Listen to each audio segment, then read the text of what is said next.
안녕하세요. 파산관제인 홍익필 변호사입니다. 오늘은 채무자들은 왜 파산 면책 신청을 취해야 할까요? 8번째 시간입니다. 설명의무 위반. 그러니까 뭐 여러가지 사유정은 각자 다르겠지만 첫 번째 케이스는 서류 발급이 힘들다는 사정. 두 번째는 채무자 소유 빌라 조사에 대한 두려움. 다음에 세 번째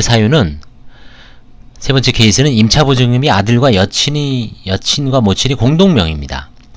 그 다음에 네 번째는 채무자의 대여금이 적발됐고, 다섯 번째는 특정 채권자에게 양도 가능성이 있는데, 이제 이런 어떤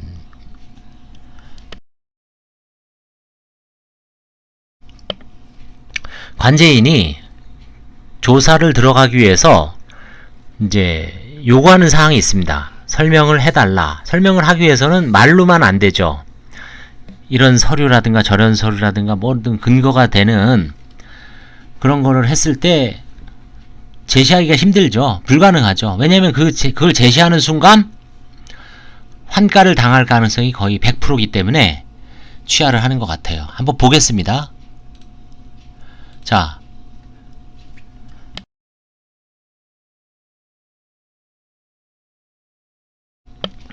1번 케이스는요. 64년생 남자입니다. 21기 2012년 12월 27일 10시에 선고된 사건입니다. 벌써 8년 전 사건이군요. 8년 전 사건입니다. 한번 보겠습니다. 2000년에서 2006년도 이때 보증금 마지막 보증금이 300에 월 20만원입니다. 뭐 특별한 거 있을까라고 생각이 되죠. 2000년에서 2003년 금은세공 귀금속 도소매 자영업을 했고요.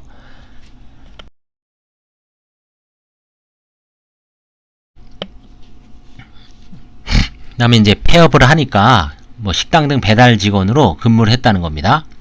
채무자는 대출을 받아 금은세공 공장과 금은방을 동시에 운영하던 중 영업부진으로 2003년 폐업하며 채무 초과에 이른 후 신용불량으로 취업하지 못하고 일용직을 전전하며 오늘날 파산을 이뤘다는 얘기입니다. 94년에 이혼했고요. 아들 한 명이 있습니다.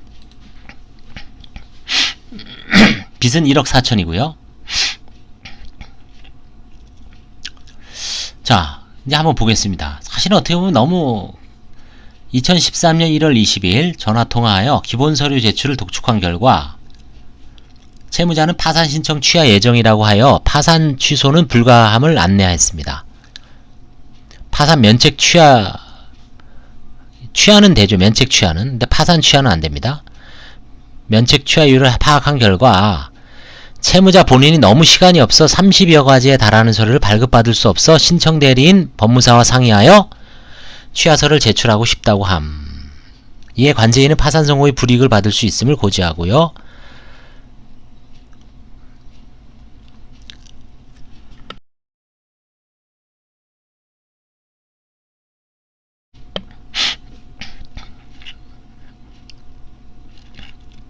이 당시에는 이제 29가지죠. 29종. 기본 서류 중에 사실은 다 요구하는 건 아닙니다. 만약에 정당하게 발급받을 수 없는 거는 면제를 해줬어요. 그 당시에도. 100% 뭐 완결지으라는 게 아닙니다. 뭐 예를 들어서 부모님 거, 상속 돌아가신 분 거 다 뛸 수 있다 그랬죠. 근데 뭐 요양원에 거주해서 못 뛰겠다. 그럼 뭐 넘어갈 수도 있습니다. 배우자 거. 이분은 배우자는 없죠. 94년 이혼했으니까. 아들 하나입니다. 결국은 이제 뭐냐면 그 기본 서류, 특히 이제 보험 해약 환급금, 기본 서류 중에 법무사와 의논해서 뭔가 문제가 될 만한 게 있지 않았을까라고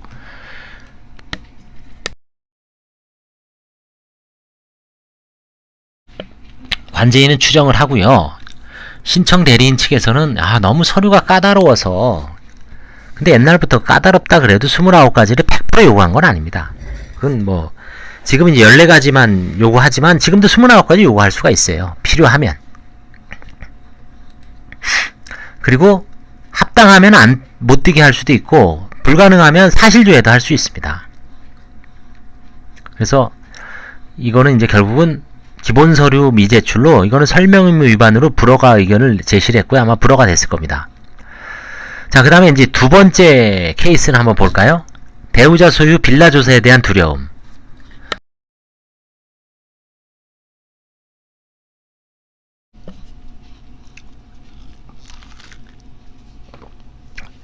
2015년 2월 3일날 선고된 5년 전 사건이군요. 46기입니다. 채무자는 이제 잠적을 했어요. 왜냐? 제 생각으로는 배우자 소유 빌라 조사에 대한 두려움을 느꼈을 것 같아요. 파산관제인이 자료 제출 요구에 응하지 않고 있으며 연락도 두절되어 조사가 불가능합니다. 그래서 설명의무 위반에 해당합니다. 2003년부터 현재까지 어디 빌라에 살고요. 파탄 시기는 2014년 10월입니다. 가방공장, 뭐 짝퉁, 그쵸? 고소, 세관 압류, 뭐 이런 전형적인 파산 사유입니다. 처가 있습니다. 52세. 아들 26살, 딸 24살.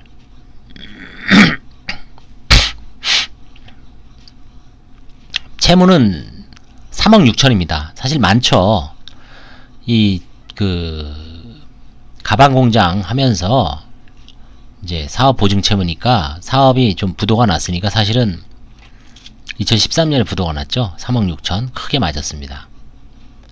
근데 배우자가 요게 있어요. 요게 빌라. 요거 2003년에 구입했습니다. 그러니까 이거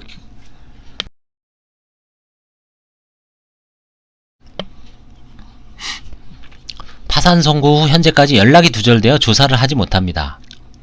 대리인에게 연락한 결과 신청 취하를 언급하고 있으나 의사가 불분명하다고 합니다. 이에 채무자의 파산 면책 절차 진행 여부를 위하여 속행을 신청했고 몇 번 기회를 줬을 거예요. 도저히 안 돼서. 근데 결국은 뭐냐면 법을 떠나서 누구든지 배우고 못 배우고 떠나서 막연히 이 빌라에 대한 뭔가 좀 두려움이 있지 않았을까. 결국은 이거는 뭔가 파보면 명의만 배우자 명의를 해놨고 공동재산 내지 채무자의 명의 신탁재산이라는 게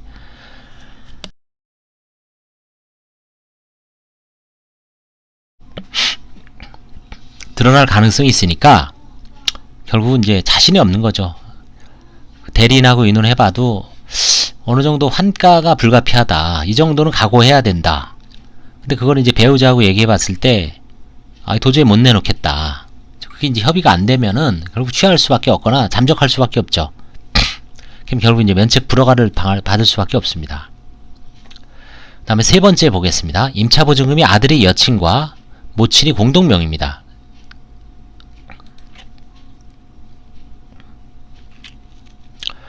(2015년 4월 7일) 선고된 사건이고요. 48기입니다. 5년 전 사건입니다. 62년생 여자고요. 신청 당시 만 53세 여자입니다. 취하 경위는 다음과 같습니다. 채무자의 부동산 처분 내역 2012년 9월 3일 아파트를 처분했어요.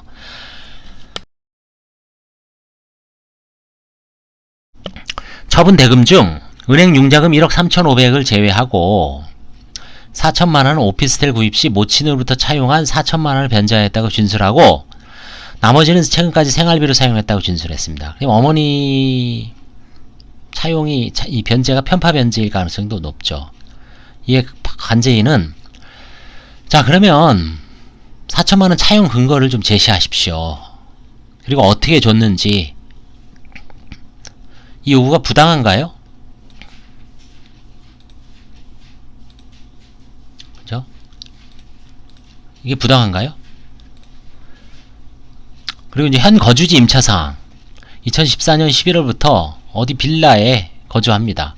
이 거주지 임대차 계약은 모친과 아들이 여자친구라고 진술하고 있습니다.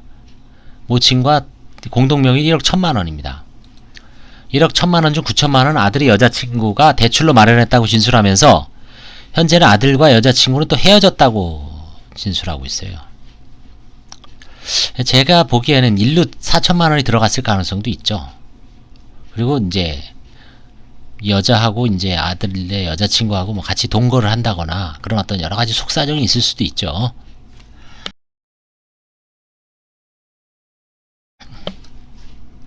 근데 이제 채무 신용불량자니까 어머니하고 여자친구, 아들도 좀 문제가 있을 수 있죠.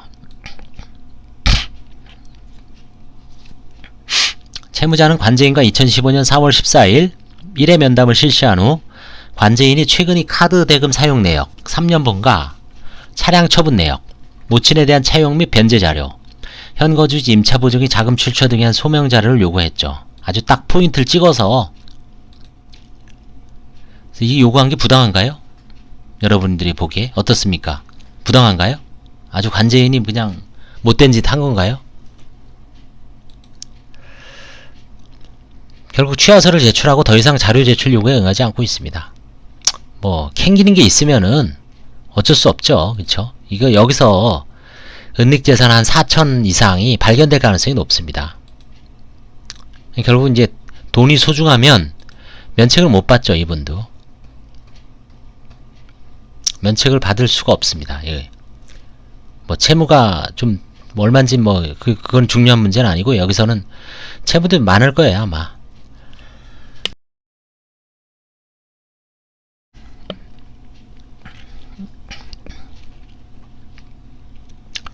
그러니까 관제인이 부당한 요구를 한다면 철저하게 싸우긴 싸워야 됩니다. 그걸 뭐 다 응하라는 건 아니에요. 근데 과연 그게 정당한 요구사항에 대해서는 합당한 설명을 못하면 법원에서도 불허가를 내릴 수밖에 없어요.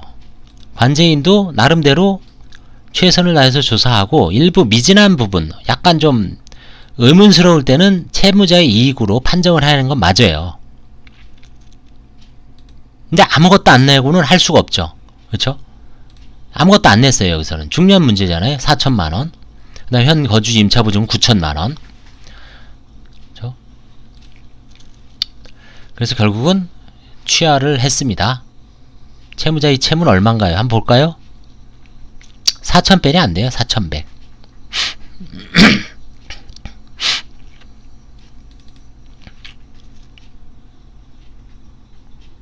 여기 보시면 빌라를 두 개나 빌라를 두 개나 처분했습니다. 하나 2010년, 2012년. 자, 뭐 이렇게 넘어가고요. 네 번째.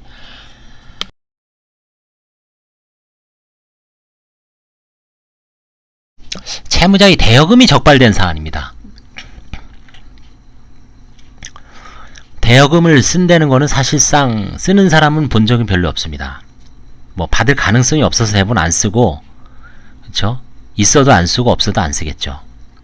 그리고 관제인도 뭐 굳이 모르고 넘어가는 게 대부분이죠. 다만 우연찮게 발견이 됩니다. 소장이 날아오거나 무슨 뭐 이제 조사하는 과정 속에서 금은 출금된 게 뭐냐 그래서 누구한테 빌려줬다 이렇게 얘기하면 이제 거기서 실마리를 얻는 거죠.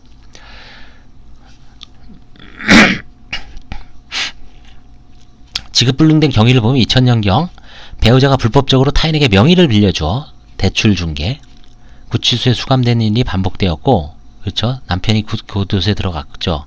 채무자가 자녀들을 양육하면서 생활비가 모자랄 수밖에 없겠죠. 카드와 대출을 통해 조달을 한 겁니다. 뭐 사안은 좀 불쌍한 사안이죠. 부친이 있고요. 배우자도 아직 이혼은 안 했습니다. 그 다음에 애들도 중학교 정도 중학생이 있었습니다. 2명. 빚이 딱 1억입니다. 대략 2003년경이니까 이때 맞죠.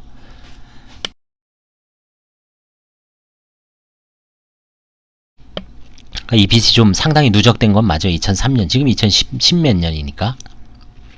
한 10년 지난 채무입니다. 뭐 한 2, 3천 됐을 거예요. 그 당시에. 이게 이제 한 10년 지나니까 한 두세 배로 느는 겁니다. 이게 지금 이렇게 비어있죠. 이건 뭔가 조사를 못했던 얘기예요. 조사의 쟁점, 공동임차인과의 관계.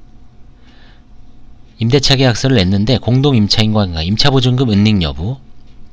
그 다음에 채무자가 잦은 입출국을 했어요. 이때는 출입국 관리를 요구할 수도 있었을 때죠. 근데 채무자가 한번 냈어요. 생계 유지를 위한 것인지 뭐 출입국 제가 보면 출입국이 잦은 사람은 대부분 생계 유지를 위한 것으로 보이더라고요. 2010년 이후로는.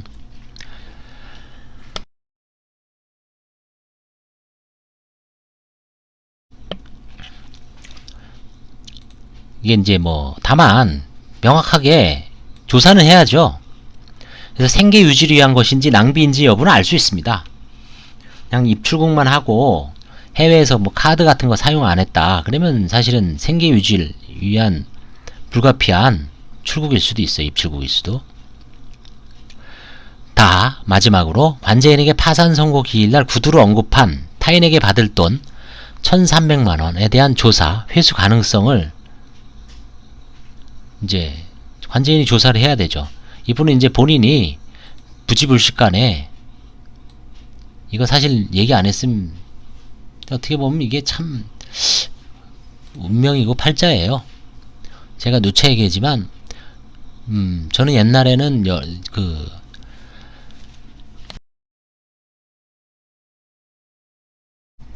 지금 213단독에 소속돼서 6명 관제인하고 이제 같이 하지만 하단독 시절에는 11, 12, 13, 11, 12, 13, 14, 15, 16 그쵸? 16년까지 6년간은 혼자 했어요.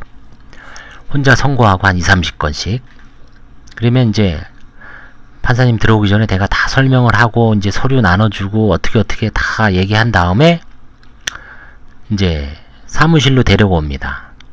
사무실로 들어오는 게 아니라 사무실 입구 쪽으로 한 30명, 많을 때는 30-40명, 보통 한 20-30명씩 인솔하고 쭉 이제 사무실 바로 법원에서 한 5분 거리니까, 회생법원에서 5분에서 한 10분 정도. 어차피 그 교대역 내려가려면은 거쳐가야 되거든요. 그래서 이제 지리적 위치도 알려드리고, 찾아왔을 때 전화도 많이 오잖아요. 그래서 여기는 어디고 주변 건물 지리도 알려드리고,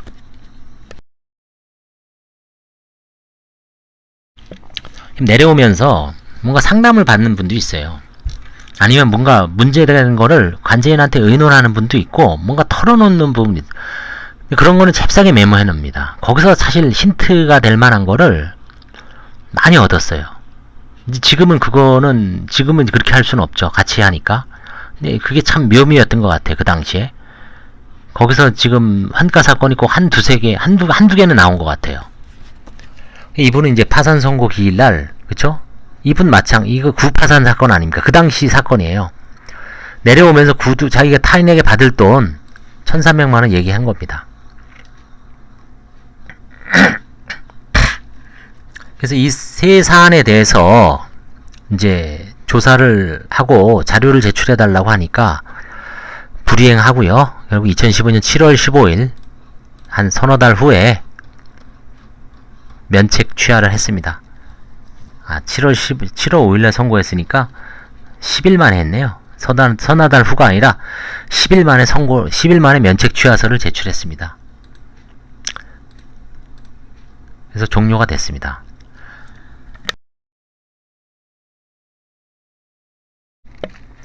자, 이제 마지막 5번째 사안입니다. 설명 의무 위반과 관련된 보겠습니다. 채무자는 신청 당시 만 59세 여자 채무자입니다. 채무는 1억 6천만원이고요. 1억 3천만원은 여러 명의 개인 사채였습니다. 조사 쟁점은 뭐였냐면, 채무자 및 배우자 명의의 어떤 지방에 있는 세목별 과세 증명서, 배우자 명의의 개인별 토지 소유 현황, 보험사 5곳의 해약 환급금 내역, 그 다음에 어디에서 운영 중인 양도한 철물점, 인테리어, 양도계약서, 양도경위 진술, 미수대금 회수 가능성,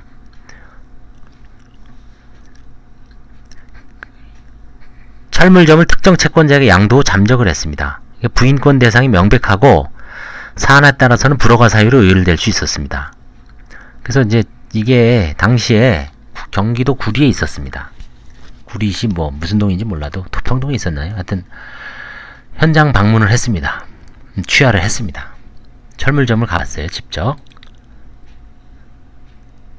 이 당시에 이제 제 기억으로는 성북구에 있는 미용실, 구리시 위철물점, 그 다음에 분당하고 수원의 미장원, 하루 종일 서울 외곽순환도를 타고 쭉 한 바퀴 돌았습니다. 아침에 성북구 가서 점심때쯤에 구리 갔고, 구리에서 점심 먹으면서 이제 그 철물점 쭉 한번 탐방하고, 그 다음에 이제 끝나고 외곽순환선을 쭉 타고 이제 분당 수원에 있는 미장원 한 2-3개 돌았어요.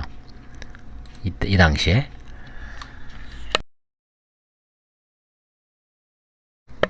약간 겨울이었는데 따뜻한 때였던 걸 기억합니다. 돈 기억이 생생합니다. 근데 이 철물점은 당시에 가보니까 아주 큰 데는 아닌데 그럭저럭 뭐 물건도 어느 정도 있는데요. 1억 6,300이죠. 개인 사채. 철물점 인테리어 사업에 썼다라고 했는데 이걸 특정 채권자한테 딱 넘기니까 사행위가 명백하죠. 그래서 이게 문제가 될 수 있었던 거예요. 채무자는 땡땡시 땡땡동에서 인테리어 철물점 업체를 운영하다가 타인에게 양도 후 익산, 전라북도 익산으로 주거지로 옮겨서 생활하고 있습니다. 이 철물점에 대해 타인에게 약 3천만 원을 넘기고 나중에 양도자금을 받기로 하였으나 철물점 양수인이 물건의 하자를 주장하면서 미수금을 주지 않는다고 진술하고 있어요. 이에 관제인은 채무자에게 철물점 양도계약서, 양도인이 이적사항, 양도대금 일부 계약금조로 받았다고 했기 때문에 회수 가능성, 계약을 양도인이 파기하는 취지라면 철물점 계약 파기 후 철물점포에 대한 환수 가능성, 물건의 수량, 철물점의 규모, 철물점을 운영하면서 인근 주택단지 인테리어 공사대금 잔존채권 존재 여부에 대해 조사를 할 예정이고 출정조사를 통하여 임대인 및 철물점 영업 양수인에 대한 조사를 예정했었습니다.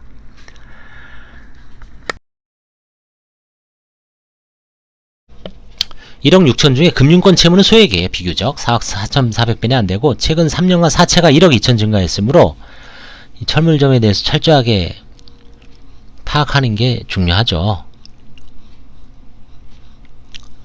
그래서 이제 방문을 했습니다. 직접. 근데 한번 방문 보고서를 마지막에 한번 잠깐 보여줄게요. 요지를. 현장 방문 보고서 2013년 1월 22일이네요. 그쵸? 겨울이었죠? 따뜻했습니다. 기억하여.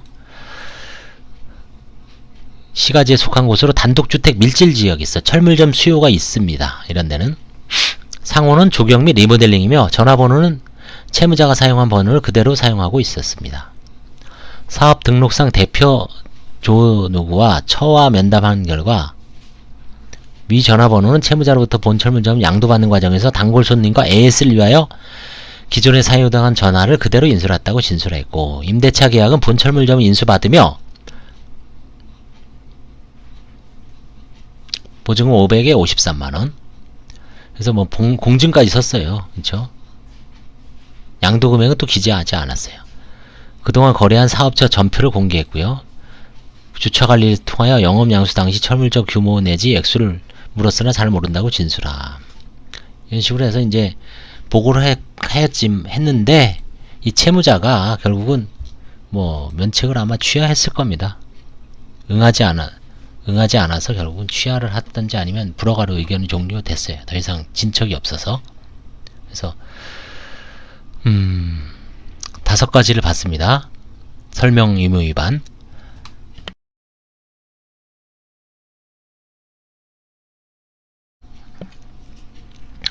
이 5가지는 제가 봐도 계속 조사했으면은 분명히 재산 은닉 가능성이 5가지 모두가 거의 100% 확실하다고 보였어요.